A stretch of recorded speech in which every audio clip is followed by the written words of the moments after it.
Mitikai Oresen, you have not seen me online for the past week. There's a reason for that. It's not just me mourning, grieving my mother. I have been in intense physical pain. So you're seeing this video on Monday, August 2nd. I'm recording it 2 days earlier. Yesterday's video was actually recorded 1 week ago. This would be Monday the 26th. I am in great physical pain because I have degenerative arthritis in my left hip. Apparently, it's been degenerating for years. At the beginning of the year, I started having greater than usual hip and thigh pain. I'm used to thigh pain of tight muscles and stretching them out and feeling better, and I kept thinking I could eventually stretch this out, but it never really materialized. So a couple of months ago, I finally broke down, went to see an orthopedist, and he said, you have no cartilage in your left hip. So the surgery is scheduled for Wednesday, the 4th. I have 10% cartilage in my right hip, so that means I'm going to have surgery for that soon. I asked him about doing surgery in both hips, and he said that would be too traumatic. And the hips, artificial hips, are supposed to last 25 years on average for somebody of, I guess, average activity. But I'm a pretty active guy. I like to ride. On my bicycle, I like to ride centuries, which are 100-mile or 100-mile plus rides. I also like to hike.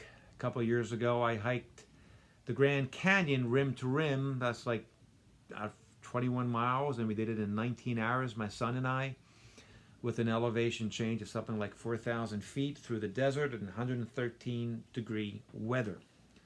So I'm active. And the surgeon says that'll help my recovery, but it'll also wear out the hip replacement sooner. It may last 15 to 20 years, maybe more to the 15. And since I plan to live over 100 years, that means altogether I'm looking at 6 hip replacements, if not more. But the pain has been getting worse and worse. I thought the pain had just been because of bone against bone, but I found out that it's not only that, it's that with no joint there, then the nerves around the joint are inflamed to the nth degree. And the nerves can inflame not just my left hip, but my right hip and down my legs to my toes, which is exactly what happened to me last night.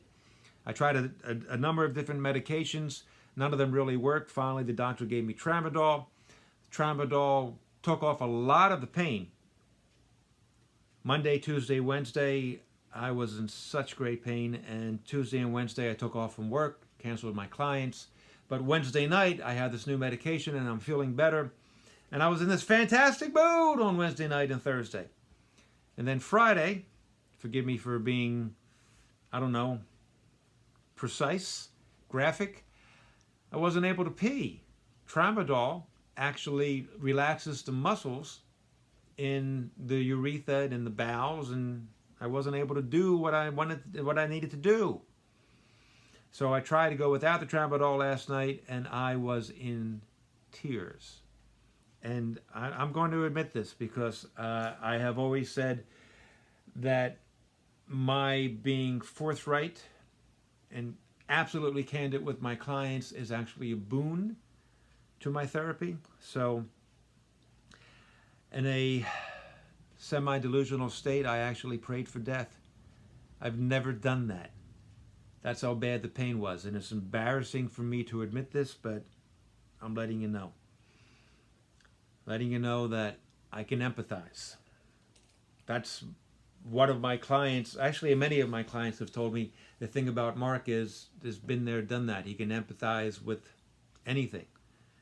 And that was really practically anything, but now I can empathize with Horrendous pain. Horrendous.